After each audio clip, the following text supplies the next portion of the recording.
നമുക്ക് യോശുവയുടെ പുസ്തകം 23-ാം അധ്യായം 8-ാം വാക്യം വായിക്കാം.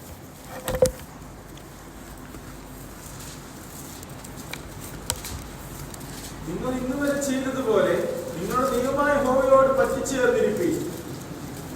സോദരം, നമ്മൾ വായിച്ചത് യോശുവയുടെ ഒരു വിടവാങ്ങൽ പ്രസംഗമാണ് 23-ാം അധ്യായം. നമ്മുടെ ബൈബിളിൽ നമ്മൾ പഠിക്കുമ്പോൾ ബൈബിളിൽ മോശ ഒരു വിടവാങ്ങൽ പ്രസംഗം നടത്തിയിട്ടുണ്ട്, യോശുവ നടത്തിയിട്ടുണ്ട്, ദാവീദ് നടത്തിയിട്ടുണ്ട്, യാക്കോബ് നടത്തിയിട്ടുണ്ട്, യേശു ക്രിസ്തുവിൻ്റെ വിടവാങ്ങൽ പ്രസംഗമുണ്ട്, അപ്പോസ്തലനായ പൗലോസിൻ്റെ വിടവാങ്ങൽ പ്രസംഗമുണ്ട്, പത്രോസിൻ്റെ വിടവാങ്ങൽ പ്രസംഗമുണ്ട്. നമ്മുടെയൊക്കെ ജീവിതയാത്രയിൽ നമ്മൾ ദൈവത്തോട് പറയണം, ദൈവമേ, ഞാൻ മരിക്കുന്നതിന് മുമ്പ് ഹല്ലേലൂയ എൻ്റെ വിടവാങ്ങൽ പ്രസംഗത്തിന് എനിക്കൊരു അവസരം വേണം.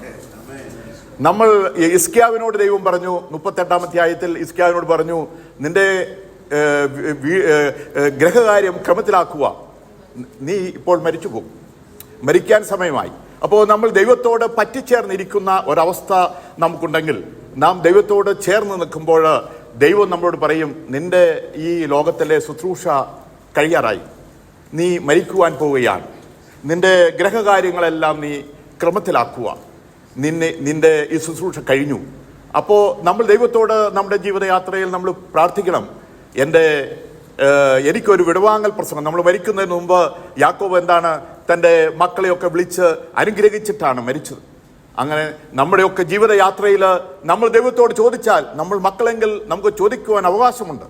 നമ്മൾ ചോദിച്ചാൽ ദൈവം നമുക്ക് തരും, ആ അവകാശം നമുക്ക് തരും. നമ്മൾ മരിക്കുന്നവർ നമ്മൾ ആരെങ്കിലും ചിന്തിച്ചിട്ടുണ്ടോ എന്ന് എനിക്കറിയില്ല.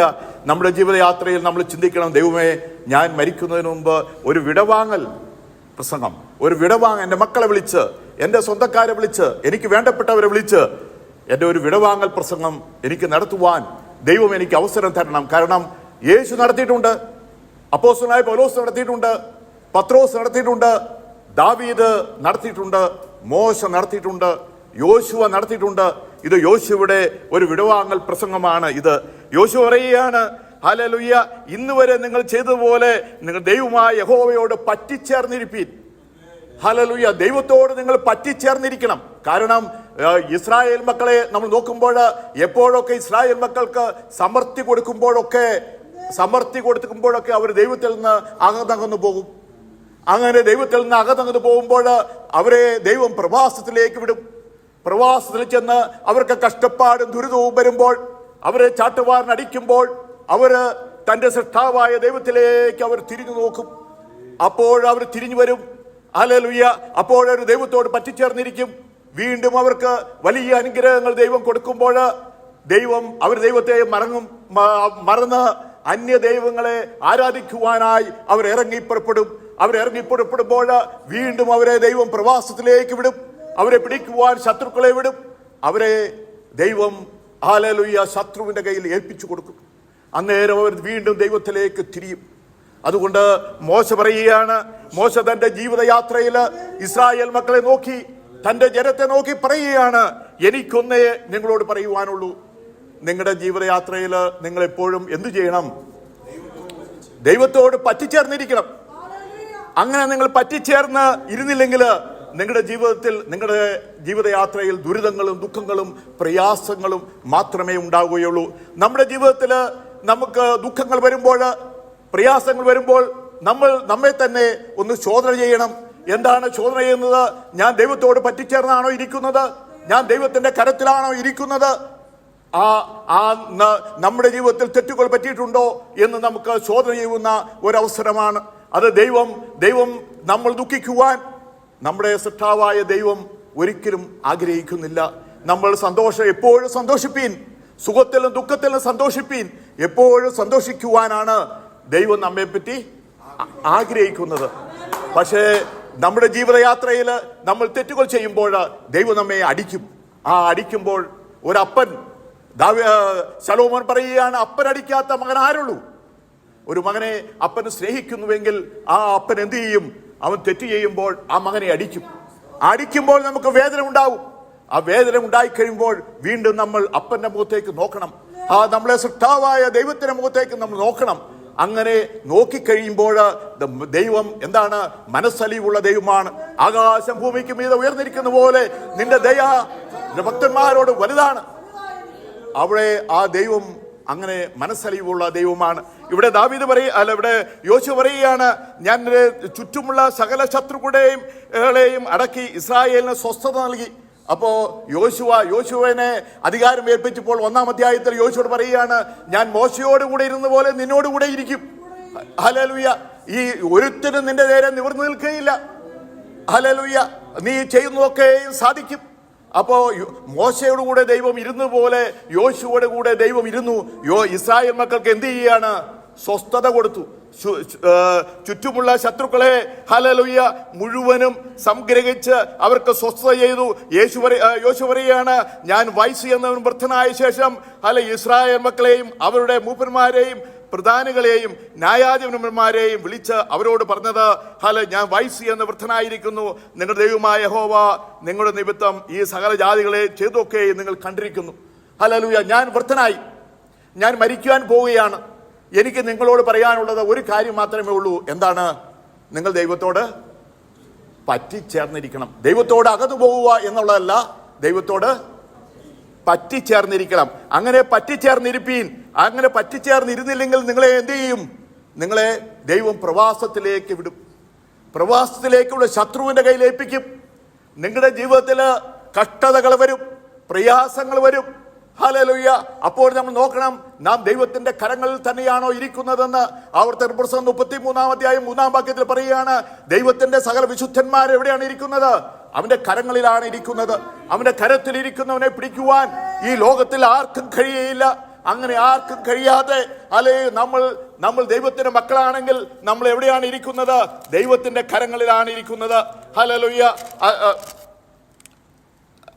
ആവർത്തന പുസ്തകം 33-ാം അധ്യായത്തിൽ പറയുകയാണ്, ദൈവപുരുഷനായ മോശ തന്റെ മരണത്തിന് മുമ്പ് ഇസ്രായേൽ മക്കളെ അനുഗ്രഹിച്ച് പറഞ്ഞതെന്നാൽ, ഞാൻ വയസ്സ് എന്നവനായി, ഞാൻ 120 വയസ്സ് പ്രായമായി, ഞാൻ ഇപ്പോൾ മരിക്കുവാൻ പോവുകയാണ്. നിങ്ങൾ എന്തു ചെയ്യണം? നിങ്ങൾ ദൈവവചനം വിട്ട് ഇടത്തോട്ടോ വലത്തോട്ടോ മാറരുത്. ദൈവത്തിന്റെ വചനം വിട്ട് ഇടത്തോട്ടോ വലത്തോട്ടോ മാറാതെ അവനിൽ മാത്രം ആശ്രയിച്ച് നിങ്ങൾ ജീവിക്കണമെന്ന് ഹല്ലേലൂയ 33-ാം അധ്യായം ആവർത്തനം 33 മുതൽ മോശ ഇസ്രായേൽ മക്കളെ പറഞ്ഞ് പ്രബോധിപ്പിക്കുകയാണ്. നിങ്ങൾ നിങ്ങളുടെ ജീവിത യാത്രയിൽ എപ്പോഴും എന്ത് ചെയ്യണം? ദൈവത്തോട് ചേർന്നിരിക്കണം. വചനം വിട്ട് ഇടത്തോട്ടോ വലത്തോട്ടോ നിങ്ങൾ മാറരുത്. നിങ്ങൾ വചനം വിട്ട് മാറിയാൽ ഹല്ലേലൂയ ഹല്ലേലൂയ ആ ദൈവം നിങ്ങളെ ഉപദ്രവിക്കും. നിന്റെ ദൈവമായ യഹോവയെ നീ ഭയപ്പെടണം, അവനെ സേവിക്കണം, അവനോട് ചേർന്നിരിക്കണം. ഹല്ലേലൂയ. മോശയുടെ പുസ്തകത്തിൽ ആവർത്തന പുസ്തകം 10-ാം അധ്യായം 20-ാം വാക്യത്തിൽ പറയുകയാണ്, നിന്റെ ദൈവമായ യഹോവയെ നീ ഭയപ്പെടണം. ദൈവത്തെ എന്ത് ചെയ്യണം? ഭയപ്പെടണം, അവനെ സേവിക്കണം, അവനോട് ചേർന്നിരിക്കണം, അവന്റെ നാമത്തിൽ സത്യം ചെയ്യണം. ഹല്ലേലൂയ. ദൈവത്തോട് ചേർന്നിരിക്കണമെന്നാണ് ഹല്ലേലൂയ മോശ ഇസ്രായേൽ മക്കളെ ഓർമ്മപ്പെടുത്തുകയാണ്. നീ ദൈവത്തോട് ചേർന്ന് നീ ഇരുന്നില്ലെങ്കിൽ നിന്റെ ജീവിതത്തിൽ ഹല്ലേലൂയ ഹല്ലേലൂയ പ്രശ്നങ്ങൾ വരും, പ്രതിസന്ധികൾ വരും. നീ ദൈവത്തോട് ചേർന്ന് നിനക്ക് ജീവിക്കുവാൻ കഴിയുന്നുണ്ടോ? നിന്റെ ജീവിതത്തിൽ സന്തോഷത്തിന്റെ പരിപൂർണത ഉണ്ടാകും. ആവർത്തന പുസ്തകം 11-ാം അധ്യായം 22-ാം വാക്യത്തിൽ പറയുകയാണ്, ഈ സകല കൽപ്പനകളും ജാഗ്രതയോടെ പ്രമാണിച്ചുകൊണ്ട് നിങ്ങൾ ദൈവമായ യഹോവയെ സ്നേഹിക്കുകയും അവന്റെ എല്ലാ വഴികളിലും നടന്ന് അവനോട് ചേർന്നിരിക്കുകയും ചെയ്താൽ യഹോവ അവന്റെ എല്ലാ കൽപ്പനകളെയും പ്രമാണിച്ച് എന്ത് ചെയ്യണം? അവനോട് ചേർന്നിരിക്കണം. ഇവിടെയും ആവർത്തന 11-ാം അധ്യായത്തിന്റെ 22-ാം വാക്യത്തിൽ പറയുകയാണ്, നീ നിന്റെ ദൈവമായ യഹോവയോട് എന്ത് ചെയ്യണം? ചേർന്നിരിക്കണം. അവിടെയും ദൈവം പറയുകയാണ്, നീ ദൈവത്തോട് എന്ത് ചെയ്യണം? ചേർന്നിരിക്കണം. അങ്ങനെ ചേർന്നിരുന്നില്ലെങ്കിൽ എന്ത് ചെയ്യും? ഹല്ലേലൂയ. ജാതികളെ നിന്റെ മുമ്പിൽ നീക്കിക്കളഞ്ഞു, നിന്നേക്കാൾ ബലമുള്ള ജാതികളുടെ ദേശം നിങ്ങൾക്ക് കൈവശമാക്കും. ഹല്ലേലൂയ. അങ്ങനെ നീ ചേർന്നിരിക്കുന്നില്ല, നിന്നെ പ്രവാസത്തിലേക്ക് വിടും. നീ മറ്റുള്ള ജാതികളുടെ മേല് നിനക്ക് അവകാശമായി തീരും. അതുകൊണ്ട് ദൈവമക്കളെ, നമ്മുടെ ജീവിതയാത്രയിൽ നമ്മൾ എന്ത് ചെയ്യണം? കർത്താവിനോട് ചേർന്നിരിക്കണമെന്ന് പറയുകയാണ്. അതാണ് നമ്മുടെ സങ്കീർത്തനം 63-ാം അധ്യായം 8-ാം വാക്യത്തിൽ നമ്മൾ വായിക്കുകയാണ്, എന്റെ ഉള്ളം നിന്നോട് പറ്റിയിരിക്കുന്നു, നിന്റെ വലം കൈ എന്നെ താങ്ങുന്നു. ദാവീദ് പറയാണ്, എന്റെ ഉള്ളം നിന്നോട് പറ്റിയിരിക്കുന്നു. ഹല്ലേലൂയ. നിന്റെ വലം കൈ എന്നെ താങ്ങുന്നു. ഹല്ലേലൂയ. ദൈവം അല്ലെങ്കിൽ ദാവീദ് തന്റെ ജീവിതയാത്രയിൽ ദാവീദ് പറയാണ്, എന്റെ അപ്പനും അമ്മയും എന്നെ ഉപേക്ഷിച്ചതാണ്, എങ്കിലും യഹോവ എന്നെ താങ്ങി. ഞാൻ ഈ ഇസ്രായേലിന്റെ രാജാവാകണമെന്ന് എൻ്റെ അപ്പനും അമ്മയും ആഗ്രഹിച്ചില്ല, എൻ്റെ സഹോദരന്മാർ ആഗ്രഹിച്ചില്ല. എൻ്റെ ഒരു മകനുണ്ടോ എന്ന് വിളിച്ചപ്പോൾ എന്നെ അവരാരും വിളിച്ചില്ല. ഞാൻ കാട്ടിൽ ആട് നോക്കുകയായിരുന്നു. അത് എവിടെയാണ് ആട് നോക്കുന്നത്? സിംഹവും കരടിയുമുള്ള വന്യമൃഗങ്ങളുള്ള കാട്ടിലാണ് ഞാൻ ആട് നോക്കുന്നത്. ഏത് നിമിഷവും എന്നെ വന്യമൃഗങ്ങൾ ഭക്ഷിക്കാം. പക്ഷെ എൻ്റെ അപ്പനും അമ്മയ്ക്കും എന്നെ പറ്റി ഒരു കരുതലുണ്ടായിരുന്നില്ല. സഹോദരങ്ങൾ എന്നെ പറ്റി കരുതില്ല, നീ കഴിവില്ലാത്തവരാണെന്ന് പറഞ്ഞത്. പക്ഷേ ദൈവം എന്നെ കരുതി. ഞാൻ ദൈവത്തോടും കൂടെ ചേർന്നിരുന്നു. ദൈവം എന്നെ കരുതി. ദാവീദ്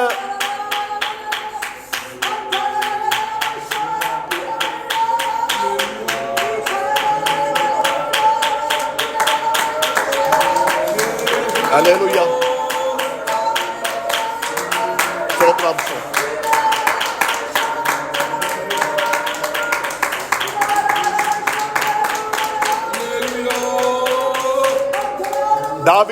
ദാവീദ് ഇസ്രായേലിന്റെ രാജാവായപ്പോൾ ദാവീദിന്റെ അപ്പനും അമ്മയും സന്തോഷിച്ചില്ല. എന്റെ മകൻ രാജാവായി എന്ന് പറഞ്ഞ അപ്പനും അമ്മയും സന്തോഷിച്ചില്ല. അവർക്ക് ദുഃഖമാണ്, അവരുടെ സഹോദരന്മാർക്ക് ദുഃഖമാണ്. കാരണം അവരൊന്നും ആഗ്രഹിച്ചില്ല ഈ മകൻ ഇസ്രായേലിന്റെ രാജാവാകണമെന്ന്. ദാവീദിന് ഒരു സ്വഭാവം ഉണ്ടായിരുന്നുള്ളൂ. എന്താണ്? ദൈവത്തോട് ചേർന്നിരിക്കുന്ന ഒരു സ്വഭാവം. വനാന്തരത്തിൽ അവൻ ദൈവത്തെ ആരാധിച്ചുകൊണ്ടിരുന്നു. അപ്പൊ അതുകൊണ്ടാണ് ദൈവം പറയുന്നത്, അമ്മയും അപ്പനേക്കാളും ഉപരിയായി നിന്നെ സ്നേഹിക്കുന്ന ദൈവം. ആ ദൈവം നമ്മെ സ്നേഹിക്കുന്നത് എങ്ങനെയാണ്? അമ്മയും അപ്പനും നമ്മെ സ്നേഹിക്കുന്നതിനേക്കാൾ ഉപരിയായി നമ്മെ സ്നേഹിക്കുന്ന ദൈവമാണ് നമ്മുടെ ദൈവമെന്ന് ദൈവം നമ്മെ ഓർമ്മപ്പെടുത്തുകയാണ്. ഹല്ലേലൂയ.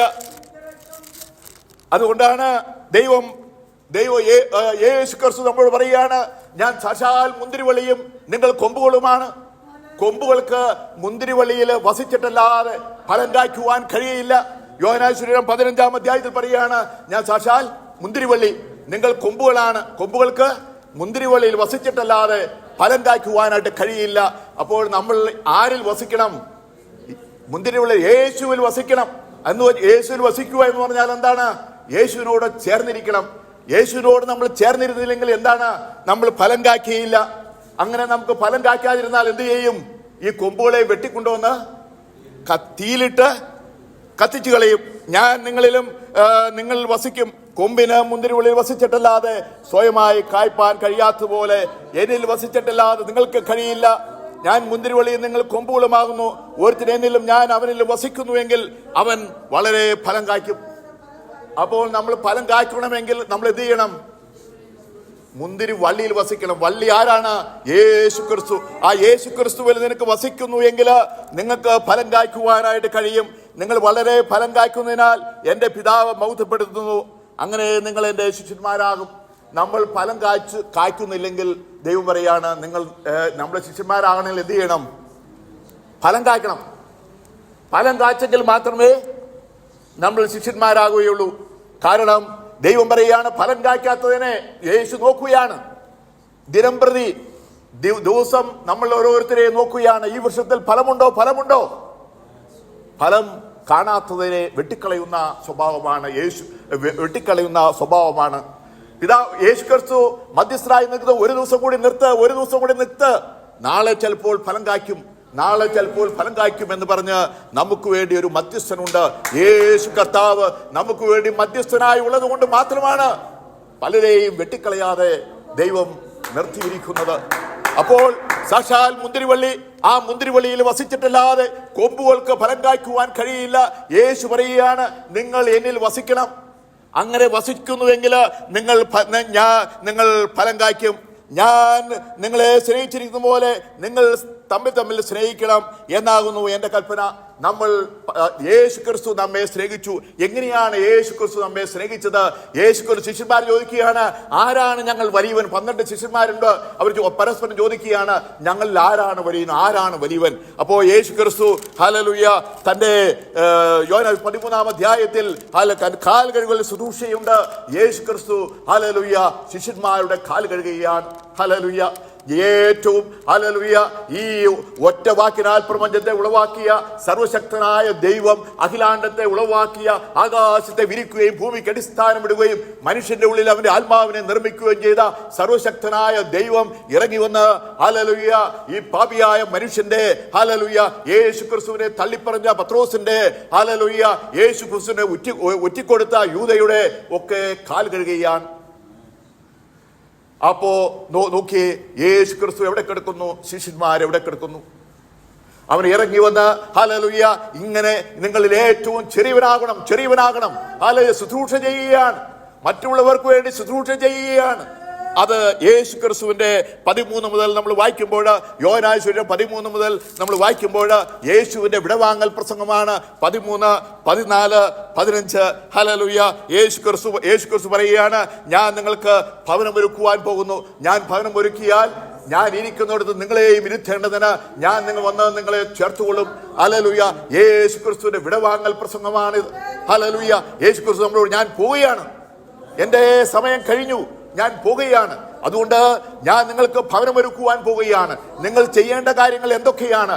നിങ്ങൾ എന്നിൽ വസിക്കണം, നിങ്ങൾ ഫലം കായ്ക്കണം. അങ്ങനെ ഫലം കായ്ച്ചില്ലെങ്കിൽ ഞാൻ എന്തു ചെയ്യും? വെട്ടിക്കളയും. അതാണ് നമ്മുടെ ഫലം കായ്ക്കുന്നതിനെ പറ്റി പറയുമ്പോൾ നമുക്ക് യെശയ്യാവിന്റെ പുസ്തകം 4-ാം അധ്യായത്തിൽ ഹല്ലേലൂയ യഹോവയായി അവിടെ ഒരു പറയുന്നുണ്ട്, ഫലം കായ്ക്കുന്ന മുന്തിരിത്തോട്ടത്ത് നട്ട് 5-ാം അധ്യായത്തിൽ നമ്മളവിടെ ഒന്ന് വായിച്ചേ.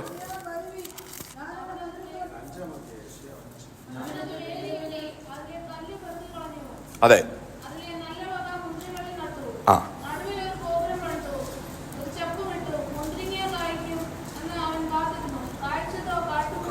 ആ സ്തോത്രം. ഇവിടെ യേശു കർത്താവ് നമ്മളെ വേലി കെട്ടി സൂക്ഷിക്കുകയാണ്. അതാണ് യോബിന്റെ പുസ്തകത്തിൽ പറയുന്നത്. അവനോ അവന്റെ ചുറ്റും എന്താണ്? വേലി കെട്ടി സൂക്ഷിച്ചു. അല്ല, ദൈവ മക്കളെ നമ്മുടെ ജീവിതത്തിൽ നമ്മളെ ഇത് നിർത്തുന്നത് എന്താണ്? ദൈവം വേലി കെട്ടി സൂക്ഷിക്കുന്നതുകൊണ്ടാണ് നമ്മൾ നിലനിൽക്കുന്നത്. അല്ലെങ്കിൽ നമ്മൾ എന്ത് ചെയ്യും? പണ്ടേ നശിച്ചു പോകേണ്ടതാണ്. ഇവിടെ ദൈവം വേലി കെട്ടി സൂക്ഷിക്കുകയാണ്. നല്ല മുന്തിരിയാണ് ദൈവം നട്ടത്, പക്ഷേ കാച്ചതോ കാട്ടുമുന്തിരിങ്ങയാണ് കാച്ചത്. യെരൂശലേം നിവാസികളെ ഹല്ലേലൂയ, ദൈവം ഇതിനോട് എന്ത് ചെയ്യും എന്ന് ദൈവം ചോദിക്കുകയാണ്. ദൈവം ആ മുന്തിരിയുടെ വേലികളെ എന്ത് ചെയ്യാണ്? പൊളിച്ചു കളയാണ്. വേലികളെ പൊളിച്ചു. ആകയാൽ വരുവീൻ, ഞാൻ മുന്തിരിത്തോട് എന്ത് ചെയ്യുമെന്ന് നിങ്ങളോട് അറിയിക്കാം. ഞാൻ അതിന്റെ വേലി പൊളിച്ചു കളയും, അത് തിന്നുപോകും, അതിന്റെ മതിൽ ഇടിച്ചു കളയും, അത് ചവിട്ടി മെതിച്ചു പോകും. ഹല്ലേലൂയ. നമ്മൾ നമ്മുടെ ജീവിതയാത്രയിൽ നമുക്ക് ഫലം കായ്ക്കണമെങ്കിൽ നമ്മൾ എന്ത് ചെയ്യണം? യേശുവിനോട് പറ്റിച്ചേർന്നിരിക്കണം. അങ്ങനെ പറ്റിച്ചേർന്ന് നമ്മൾ ഇരുന്നില്ലെങ്കിൽ നമ്മൾ എന്ത് ചെയ്യില്ല? ഫലം കായ്ക്കില്ല. ഫലം കായ്ച്ചില്ലെങ്കിൽ നമ്മൾ എന്ത് ചെയ്യും? നമ്മൾ ദൈവം കെട്ടിയിരിക്കുന്ന വേലി എന്ത് ചെയ്യും? പൊളിച്ചു കളയും. പൊളിച്ചു കഴിയുമ്പോൾ എന്ത് ചെയ്യും? നമ്മൾ പ്രഭാസത്തിലേക്ക് ശത്രുക്കൾ കയറി നമ്മളെ തകർത്തു കളയും. അത് പഴയ നിയമത്തിലും പുതിയ നിയമത്തിലും ബൈബിളില് തുടക്കം മുതൽ അവസാനം വരെ ഒറ്റ ഇതേ ഉള്ളൂ.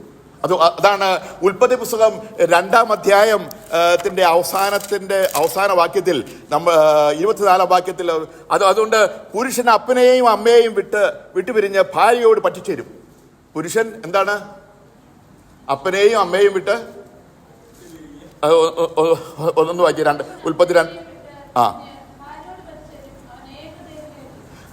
പുരുഷൻ അപ്പനെയും അമ്മയെയും വിട്ട് ഭാര്യയോട് പറ്റിച്ചേരുമെന്ന ഉൽപ്പത്തി പുസ്തകം 2-ാം അധ്യായം അവസാനത്തിൽ 24-ാം വാക്യത്തിൽ പറയുന്ന പോലെ നമ്മൾ എന്ത് ചെയ്യണം? ദൈവത്തോട് പറ്റിച്ചേർന്നിരിക്കണം. അങ്ങനെ നമ്മൾ ദൈവത്തോട് പറ്റിച്ചേർന്ന് ഇരുന്നില്ലെങ്കിൽ നമ്മുടെ ജീവിതയാത്രയിൽ എന്താണ്? പ്രയാസങ്ങളും ദുഃഖങ്ങളും ശത്രുക്കളുടെ കയ്യിൽ ദൈവം നമ്മെ ഏൽപ്പിച്ചു. അത് ദൈവം സ്നേഹത്തോടെ അല്ല ഏൽപ്പിക്കുന്നത്, ദൈവം സന്തോഷത്തോടെ അല്ല ഏൽപ്പിക്കുന്നത്. നമ്മുടെ മക്കൾ നമ്മുടെ വീട്ടിൽ തെറ്റുകൾ ചെയ്യുമ്പോൾ നമ്മൾ എന്ത് ചെയ്യും? അവരെ അടിക്കും. നമ്മൾ അപ്പനും അമ്മയും ആ മക്കളെ അടിക്കുന്നത് സന്തോഷത്തോടെയല്ല, അവർ തിരിച്ചു വരുന്നതിന് വേണ്ടിയാണ്. ഇസ്രായേൽ മക്കളുടെ ചരിത്രം നമ്മൾ പഠിക്കുമ്പോൾ അന്ന് മുതൽ ഇന്ന് വരെയും അവരെ ദൈവം അടിച്ചിട്ടുള്ളത് അവർ ദൈവത്തോട് പറ്റിച്ചേർന്നിരിക്കാത്തത് കൊണ്ടാണ്. നമ്മൾ ദൈവത്തോട് പറ്റിച്ചേർന്നിരിക്കുന്ന ഒരു സ്വഭാവം നമുക്കുണ്ടോ? കാലേബ് ദൈവത്തോട് ചേർന്നിരുന്നത് പോലെ, യോഹന്നാൻ യേശുവിന്റെ മാരടത്തിൽ ചാരിയിരുന്നത് പോലെ ദൈവമക്കളെ നമ്മുടെ ദൈവത്തിന്റെ യേശുവിന്റെ മാറിൽ നമുക്ക് ചാരി നമുക്ക് ജീവിക്കുവാൻ കഴിയുമോ? അതാണ് ദൈവം നമ്മെ പറ്റി ആഗ്രഹിക്കുന്നത്. അങ്ങനെ നിന്റെ ജീവിതത്തിൽ യേശുവിനോട് ചേർന്ന് നിനക്ക് ജീവിക്കുവാൻ നിനക്ക് കഴിയുന്നുവെങ്കിൽ ദൈവം നിന്നോട് നീ വളരെ ഫലം കായ്ക്കുമെന്നാണ് ദൈവം നമ്മെ ഓർമ്മപ്പെടുത്തുന്നത്.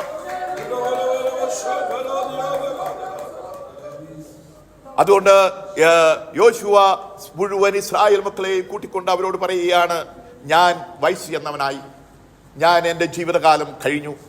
ദൈവം എന്നോട് പറയുകയാണ്, നീ ഒരു വിടവാങ്ങൽ പ്രസംഗം നടത്തി. ഹല്ലേലൂയ, നിന്റെ ഈ ലോകത്തിലെ ശുശ്രൂഷ ഇവിടെ തീരുകയാണ്. യോശുവ ജനങ്ങളെല്ലാം വിളിച്ചു ചേർത്തിട്ട് അവരോട് ഒരു കാര്യമേ യോശുവയ്ക്ക് പറയാനുള്ളൂ. കാരണം യോശുവയുടെ ജീവിതത്തിൽ യോശുവയ്ക്ക് അറിയാം.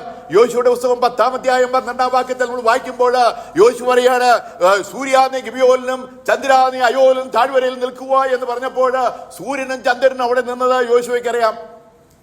അത് വായിച്ചേ 10:12.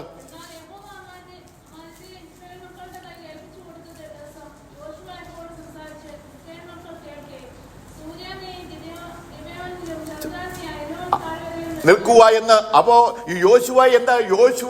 യോശുവയുടെ ഉള്ളിൽ ഈ ലോകത്തെ അഖിലാണ്ടത്തെ സൃഷ്ടിച്ച ദൈവം വാസം ചെയ്യുകയാണ്. ഈ ദൈവത്തോട് ചേർന്നാണ് യോശുവ ഇരിക്കുന്നത്. യോശുവ ദൈവത്തോട് ചേർന്നിരിക്കുമ്പോൾ ഈ സൂര്യനും ചന്ദ്രനും ആകാശത്തിലെ മുഴുവൻ നക്ഷത്രങ്ങളും ആരുടെ സൃഷ്ടിയാണ്? ദൈവത്തിന്റെ സൃഷ്ടിയാണ്. ദൈവം പറഞ്ഞാൽ അതനുസരിക്കുന്നവനാണ്. ആകാശവും അതിലുള്ളത് എല്ലാം ഈ അഖിലാണ്ടത്തെ മുഴുവൻ സൃഷ്ടിച്ച ദൈവം പറയുന്നത് അതേപോലെ അനുസരിക്കുന്നവനാണ് ഈ അവന്റെ മുഴുവൻ സൃഷ്ടികളും. അതാണ് 50-ാം സങ്കീർത്തനത്തിൽ പറയുന്നത്, ഹല്ലേലൂയ ഹല്ലേലൂയ, കാട്ടിലെ സകല മൃഗങ്ങളും അത് എന്റേതാണ്. ഹല്ലേലൂയ, അതിലെ വയലിലെ പല മുഴുവൻ പക്ഷികളും എന്റേതാണ്. ഞാൻ വിശന്നാൽ നിന്നോട് ചോദിക്കുമ്പോ, ഒരിക്കലും ദൈവത്തിന് വിശന്നാൽ ദൈവം മനുഷ്യനോട് ചോദിക്കുകയില്ല. ദൈവത്തിന് മനുഷ്യനൊന്നും കൊടുക്കേണ്ട ആവശ്യവുമില്ല. ഈ ഭൂമിയും അതിന്റെ പൂർണ്ണതയും അത് യഹോവയ്ക്കുള്ളതാകുന്നു. സൂര്യന്റെ ഉദയം മുതൽ 50-ാം സങ്കീർത്തനം 1-ാം വാക്യത്തിൽ ദൈവം പറയുകയാണ്, സൂര്യന്റെ ഉദയം മുതൽ അസ്തമയം വരെ ഞാൻ നിന്നെ വിളിക്കുകയാണ്. നീ എന്റെ അടുത്ത് വന്ന് എന്റെ വചനം കേൾക്കണം, നീ എന്നോട് ചേർന്നിരിക്കണം. ഹല്ലേലൂയ, എങ്കിൽ നീ വളരെ ഫലം കായ്ക്കും. മുന്തിരിവള്ളിക്ക് കൊമ്പുകളിൽ വസിച്ചിട്ടല്ലാതെ ഫലം കായ്ക്കുവാൻ കഴിയില്ല. നമുക്ക് യേശുവിൽ വസിച്ചിട്ടല്ലാതെ നമുക്ക് ഫലം കായ്ക്കുവാനായിട്ട് കഴിയില്ല. ദൈവം നമ്മെ, യേശു ക്രിസ്തു നമ്മെ ഓർപ്പെടുത്തുകയാണ്. നമുക്ക് നമ്മുടെ കുറുവാക്യത്തിലേക്ക് വരാം. യോശുവയുടെ പുസ്തകം 23-ാം അധ്യായം 8-ാം വാക്യം, നിങ്ങൾ ഇന്ന് വരെ ചെയ്തതുപോലെ ദൈവമായ യഹോവയോട് പറ്റിച്ചേർന്നിരിപ്പീൻ, അവൻ നിങ്ങളുടെ മുമ്പിൽ നിന്ന്. ഹല്ലേലൂയ, യോശുവയ്ക്ക് ഒന്നേ പറയുവാനുള്ളൂ. ഹല്ലേലൂയ, നമ്മൾ നമ്മുടെ ദൈവമായ യഹോവയോട് പറ്റിച്ചേർന്നിരിക്കണം. നമ്മുടെ ജീവിതയാത്രയിൽ എന്തൊക്കെ പ്രതിസന്ധികൾ വന്നാലും, എന്തൊക്കെ ബുദ്ധിമുട്ടുകൾ നമ്മുടെ ജീവിതത്തിൽ വന്നാലും നമ്മൾ എന്ത് ചെയ്യണം? നമ്മുടെ ദൈവമായ യഹോവയോട് നമ്മൾ എന്ത് ചെയ്യണം? പറ്റിച്ചേർന്നിരിക്കണം. അങ്ങനെ ദൈവമായ യഹോവയോട് നമ്മൾ പറ്റിച്ചേർന്നിരുന്നാൽ നമ്മളെ തോൽപ്പിക്കുവാൻ, ഹല്ലേലൂയ, നമ്മളോട്, ഹല്ലേലൂയ, നമുക്ക് നന്മ തന്നെ വരികയുള്ളൂ. നമ്മെ തോൽപ്പിക്കുവാൻ ആർക്കും കഴിയില്ല. ദൈവം നമ്മെ ഓർപ്പെടുത്തുകയാണ്. ഹല്ലേലൂയ. അപ്പോസ്തലനായ പൗലോസിന്റെ ജീവിതയാത്രയിൽ, ഹല്ലേലൂയ, 2 കൊരിന്ത്യർ 12-ാം അധ്യായത്തിൽ അപ്പോസ്തലനായ പൗലോസ് പറയാണ്, പൗലോസിന് അതികഠിനമായ രോഗമുണ്ട്. ഹല്ലേലൂയ. അപ്പോ യേശു കർത്താവ് പറയുകയാണ്, ഞാൻ 3 വട്ടം കർത്താവിനോട് അപേക്ഷിച്ചു, അവൻ എന്നോട് എന്റെ കൃപ നിനക്ക് മതി, എന്റെ ശക്തി ബലഹീനതയിൽ തികഞ്ഞു വരുന്നു എന്ന് പറഞ്ഞു. ഹല്ലേലൂയ. 3 വട്ടം അപ്പോസ്തലനായ പൗലോസ് പ്രാർത്ഥിക്കുകയാണ്. ഹല്ലേലൂയ. പൗലോസിനോട് പറയുകയാണ്, എന്റെ കൃപ നിനക്ക് മതി, അത് ബലഹീനതയിൽ തികഞ്ഞു വരും. പൗലോസിന്റെ കൃപ നോക്കി മരിച്ചുപോയ യുത്തിക്കോസിനെ ഒറ്റ പ്രാർത്ഥനയിൽ ജീവിപ്പിച്ചവനാണ് പൗലോസ്. ഹല്ലേലൂയ. പൗലോസ് ഒരു രോഗിക്ക് വേണ്ടി പ്രാർത്ഥിക്കണ്ട, അവൻ ഉപയോഗിച്ച വസ്ത്രം കൊണ്ട് ഇട്ടാൽ മതി, ആ രോഗികൾ സൗഖ്യമാകും. അത്രയ്ക്കും കൃപാവരങ്ങളുള്ള പൗലോസാണ്. ഹല്ലേലൂയ. സ്വർഗീയ ദർശനങ്ങളെ കണ്ടവനാണ്, 3-ാം സ്വർഗത്തോട് എടുക്കപ്പെട്ടവനാണ്. അങ്ങനെയുള്ള പൗലോസ്, ഹല്ലേലൂയ, ദൈവത്തോട് ചേർന്നിരിക്കുന്നവനാണ്. നമുക്ക് ഈ കൃപാവരങ്ങളൊക്കെ കിട്ടുമ്പോൾ ലോകത്തിലുള്ള എല്ലാ മനുഷ്യരും നിഗളിച്ചു പോകും. ദൈവത്തിന് പൗലോസ് അത്ഭുതങ്ങൾ നടത്തണമെന്നല്ല ദൈവത്തിന്റെ ആഗ്രഹം. ഇവൻ ഈ പൗലോസ് സ്വർഗത്തിൽ കാണണമെന്നുള്ളതാണ്. നമ്മുടെ ജീവിതത്തിൽ ഈ കഷ്ടങ്ങളും ദുരിതങ്ങളും വരുമ്പോൾ മാത്രമാണ് നമ്മൾ ആത്മാർത്ഥമായി ദൈവത്തോട് പ്രാർത്ഥിക്കുന്നത്. ഹല്ലേലൂയ. നമ്മുടെ ജീവിതത്തിൽ ദുഃഖങ്ങൾ വരണം, പ്രയാസങ്ങൾ വരുമ്പോൾ മാത്രമാണ് ആത്മാർത്ഥമായി പ്രാർത്ഥിക്കുന്നത്. എല്ലാം സന്തോഷം സന്തോഷമാണെങ്കിൽ, എല്ലാം ഓക്കെ ആണെങ്കിൽ ലോകത്തിലെ ഒരു മനുഷ്യനും ആത്മാർത്ഥമായി ദൈവത്തോട് പറ്റിച്ചേർന്നിരിക്കില്ല. ആ ദൈവത്തിന് അറിയാം. പലപ്പോഴും പല ജീവിതത്തിൽ പലർക്കും ചെറിയ ചില പ്രയാസങ്ങൾ, ബുദ്ധിമുട്ടുകൾക്ക് വരുന്നത് ദൈവം നമ്മെ സ്നേഹിക്കുന്നു കൊണ്ടാണ്.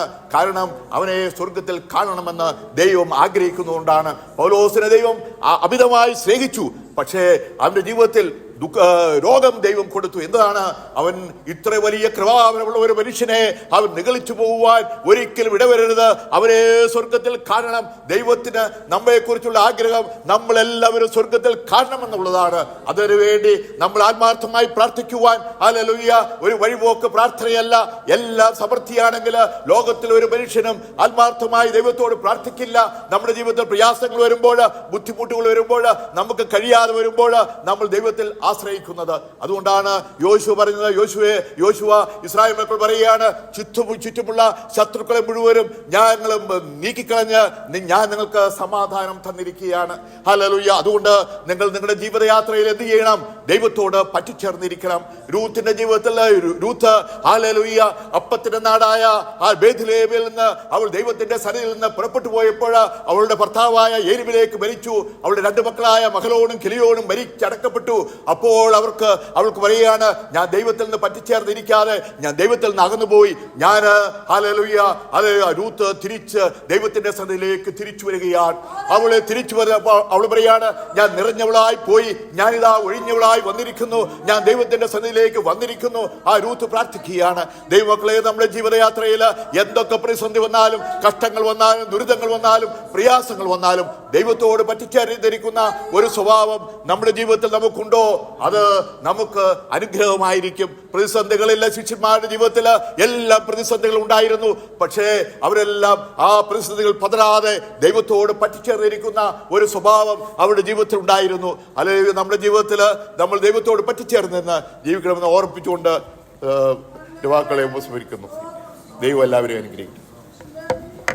വിശുദ്ധിയെ തികച്ചു നാം ഒരുങ്ങിയിരിക്കാം പ്രിയന്മാരുവാ